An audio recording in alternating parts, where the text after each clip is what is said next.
Hello dear students. तो आज हम स्टार्ट करने वाले हैं क्लास 10th की एक्सरसाइज 6.5। एक्सरसाइज 6.5 पढ़ने से पहले हमको प्रमेय पढ़नी पड़ेंगी, जो है बौधायन प्रमेय या पाइथागोरस प्रमेय। दूसरी है बौधायन प्रमेय का विलोम या कहो पाइथागोरस प्रमेय का विलोम। इनको हम पढ़ने वाले हैं, तो बने रहिए वीडियो के अंत तक। हम शुरू करने वाले हैं। देखिए, ये हमारी पाइथागोरस प्रमेय क्या है।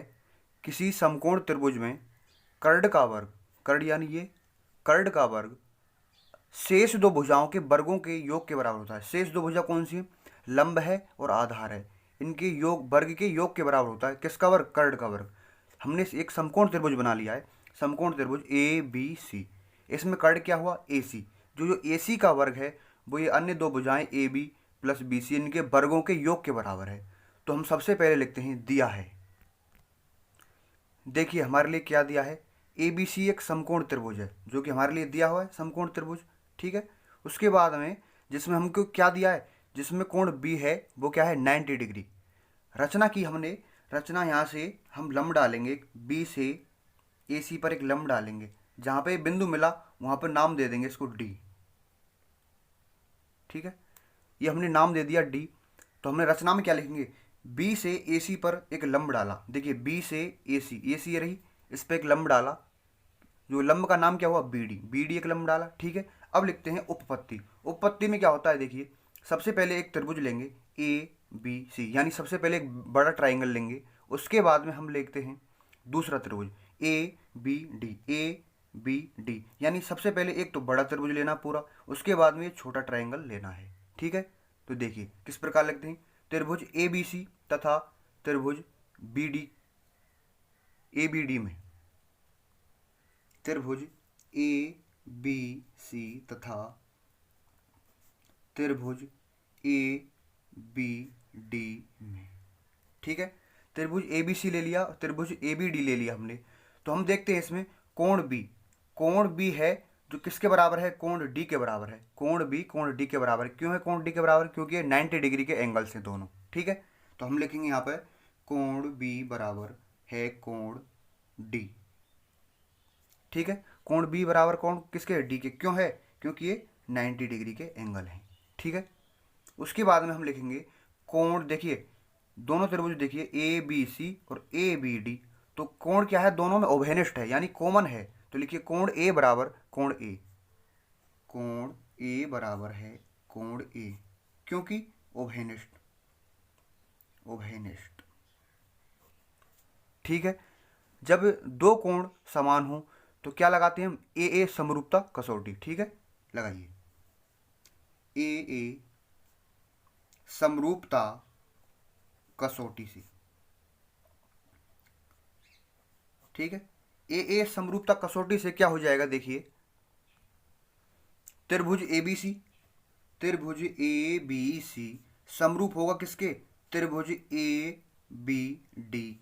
ठीक है। अब हम जानते हैं जब दो त्रिभुज समरूप होते हैं तो उनकी संगत भुजाएं क्या होती हैं? समानुपाती होती हैं। तो हम लिख देंगे यहाँ पे, चूंकि समरूप त्रिभुजों की संगत भुजाएं समानुपाती होती हैं। क्या होती हैं? समानुपाती होती हैं। ठीक है। तो समानुपाती कीजिए भुजाओं को। ए बी रही, ए बी के समानुपात में क्या हो जाएगी? A B upon A D. ठीक है। लिखिए A B upon A D. जब ये भुजा इसके समानुपाती है तो ए सी यानी पूरी ये वाली इसके समानुपाती क्या हो जाएगी? ए बी, ये रही ए बी। ठीक है। बराबर है ए सी अपॉन ए बी। यहाँ तक क्लियर? इसको हम कैसे लिख सकते हैं? यहाँ पे हम इसको अगर बी सी एम कर दें, देखिए अगर इसको बी सी एम कर दें, बी सी एम का मतलब वज्र क्रॉस मल्टीप्लाई, आपस में वज्र गुणन कर दें, तो इसको ऐसे लिख सकते हैं ए बी स्क्वायर बराबर A C into A D. लिख सकते हैं ना? ठीक है। इसी प्रकार पहले हमने क्या लिया था? एक बड़ा त्रिभुज लिया था, उसके बाद में छोटा ट्राइंगल यानी त्रिभुज लिया था।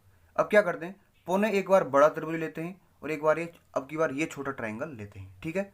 देखिए इसी प्रकार देखिए अब हमने दूसरा त्रिभुज ले लिए हैं, कौन कौन से त्रिभुज, एक तो ए बी सी पूरा ले लिया और साथ में एक छोटा त्रिभुज ले लिया, ठीक है, त्रिभुज ए बी सी व त्रिभुज बी डी सी में। अब देखिए त्रिभुज ए बी सी में हम देखते हैं ए बी सी, ठीक है, और इसमें क्या देखते हैं बी डी सी। तो अब देखिए कोण बी और कोण डी 90 डिग्री हो गए, ठीक है, लिखिए कोण बी बराबर है कोण डी के, क्यों है, क्योंकि समकोण है या 90 डिग्री है, ठीक है, लिख दिया। इसके बाद में हम देखते हैं कि कोण सी, देखिए ए बी सी और बी डी सी, तो कोण सी दोनों में क्या है, उभयनिष्ठ है, कॉमन है, लिख दीजिए कोण सी बराबर होगा कोण सी के, क्योंकि उभयनिष्ठ, उभयनिष्ठ। तो क्या हो गया अब ए समरूपता कसौटी, ए यानी कोण, कोण दो कोण समान हो गए, तो ए समरूपता से, ए समरूपता से, ए समरूपता से क्या हो जाएगा, साइड में देखते हैं। अब देखिए ए समरूपता से क्या हो जाएगा, त्रिभुज ए बी सी समरूप होगा किसके, त्रिभुज है बी डी सी के, ठीक है, समरूप हो गया। अब पुनः वही बात हमने पढ़ा था कि समरूप त्रिभुजों की संगत भुजाएं समानुपाती होती हैं, तो इनकी सेम भुजाएं समानुपाती कीजिए। देखिए बी सी कहाँ है, बी सी है रही, बी सी के अनुपात में क्या हो जाएगी, ये बी सी है, इसके अनुपात में क्या हो गई डी सी, होगी समानुपात में, तो कीजिए B C upon D C, B C upon D C बराबर हुई किसके, ए सी, देखिए ए सी कहाँ है, ए सी पूरी ही रही, तो इसके अनुपात में क्या हो जाएगी बी सी, ए सी के अनुपात में बी सी, ठीक है, लिखिए ए सी अपॉन बी सी, ये हो गया।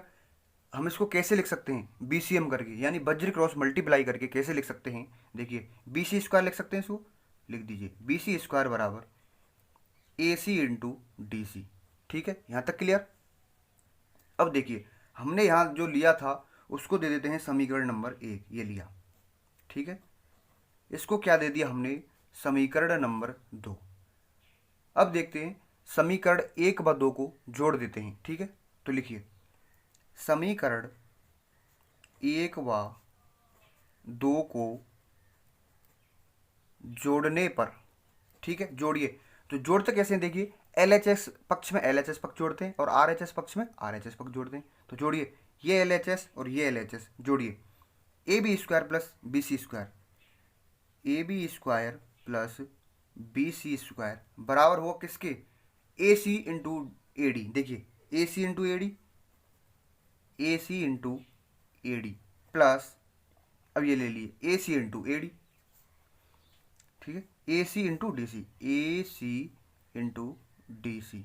अब देखिए इसको यूं का तो लिख देते हैं, ठीक है, A B square plus B C square बराबर, अब देखिए इसमें से, अच्छा ये ए सी है यहाँ पर, ठीक है, ये ए सी है, देखिए ये रहा ए सी इंटू ए डी, ठीक है, हमने मिस्टेक से लिख दिया था, ये सी है, ठीक है। अब देखिए इन दोनों में से ए सी कॉमन आ गया, ठीक है, तो कॉमन लीजिए ए सी, जब हमने ए सी कॉमन ले लिया तो क्या बचा, A D plus D C, यही बचा, ठीक है। अब देखिए ए डी कहाँ है इसमें, ट्राइंगल में देखिए ए डी और डी सी, देखिए ए डी और डी सी, ए डी यहाँ तक और डी सी यहाँ तक, ए डी और ए सी, ए डी ये डी सी मिलकर क्या बना, पूरा ए सी बन गया पूरा ना, तो बनाइए A B square plus B C square, ठीक है, ये योग का तो लिख दिया बराबर ए सी, और ये टोटल मिलके क्या बन रहा है, देखिए ए डी और डी सी, पूरा ए सी बन गया, ठीक है, तो ए सी लिख दीजिए ए सी। अब देखिए A B square plus B C square बराबर A C into A C square, A C square, और हमने सिद्ध क्या करना था, यही सिद्ध करना था, ठीक है, तो यहाँ लिख देंगे एच पी यानी हेंस प्रूव, ठीक है, यही हमको सिद्ध करना था। अब आगे देखते हैं इसी का विलोम, यानी जो बौधायन प्रमेय है या थेल्स प्रमेय है उसी का विलोम, ठीक है। देखिए बौधायन प्रमेय का विलोम है वो क्या कहता है, किसी त्रिभुज की एक भुजा का वर्ग शेष दो भुजाओं के वर्गों के योग के बराबर है, तो सिद्ध कीजिए कि पहली भुजा का सम्मुख कोण समकोण होगा। यानी कि हम पहले इसका ट्राइंगल बना लेते हैं, उसके बाद में समझते हैं। देखिए ये हमारा कथन है, कथन को हम शॉर्ट में किस प्रकार समझ सकते हैं कि हमारे लिए एक एबीसी त्रिभुज दिया है, ठीक है। एबीसी क्या दिया है? एक समकोण त्रिभुज दिया है जिसमें एसी स्क्वायर जो अभी हमने सिद्ध किया था, एसी स्क्वायर बराबर है A B square plus B C square के वर्ग के बराबर है, ठीक है। सिद्ध क्या करना हमें? सिद्ध ये करना है कि कोण जो बी है वो 90 डिग्री है, ये हमको सिद्ध करना है। तो हमने इसके लिए एक त्रिभुज, सेम त्रिभुज की रचना की है जिसका नाम दे देते हैं हम पी क्यू आर, ठीक है। P Q R, P Q R की इस प्रकार रचना की है कि पी क्यू बराबर, देखिए पी क्यू ये है, किसके बराबर होगा? ए बी के बराबर, तथा जो क्यू आर है वो इसके बराबर होगा, ठीक है। इसकी हमने रचना की है और जो कोण है वो 90 डिग्री का बनाया है, ठीक है। तो हमें सिद्ध क्या करना है? कोण ये तो हमने रचना से बनाया है, लेकिन हमको सिद्ध क्या करना है? सिद्ध ये करना है कोण बी बराबर 90 डिग्री होगा। तो देखिए उपपत्ति, ठीक है। उपपत्ति में हम क्या देखते हैं? सबसे पहले हमारे लिए जो त्रिभुज दिया है वही त्रिभुज लेते हैं, त्रिभुज एबीसी, त्रिभुज ए बी सी में, ठीक है। ए बी सी में क्या है? हमारे लिए क्या दिया है कि कर्ण का स्क्वायर बराबर आधार का स्क्वायर प्लस लंब का स्क्वायर। तो देखिए ए सी स्क्वायर बराबर A B square plus B C square क्या है? दिया है, ठीक है। क्या है? हमारे लिए दिया है। उसी प्रकार अब त्रिभुज क्या ले लेते हैं? पी क्यू आर, त्रिभुज पी क्यू आर में, ठीक है। अब पी क्यू आर में क्या होगा? देखिए कोण जो Q है, कोण Q क्या है? कोण Q बराबर है 90 डिग्री, ठीक है। जब कोण Q बराबर 90 डिग्री है तो क्या होगा? देखिए इसमें क्या लग जाएगी? पाइथागोरस प्रमेय, और पाइथागोरस प्रमेय से हम किसको किस प्रकार लिख सकते हैं? पी आर, ये क्या हो गया? कर्ण। तो पी आर का वर्ग बराबर होगा पी क्यू के वर्ग प्लस क्यू आर के वर्ग के बराबर। लिखिए पी आर स्क्वायर बराबर P Q square plus Q R square, ठीक है। इसका वर्ग इन दो भुजाओं के वर्गों के योग के बराबर, ठीक है। लिख दिया।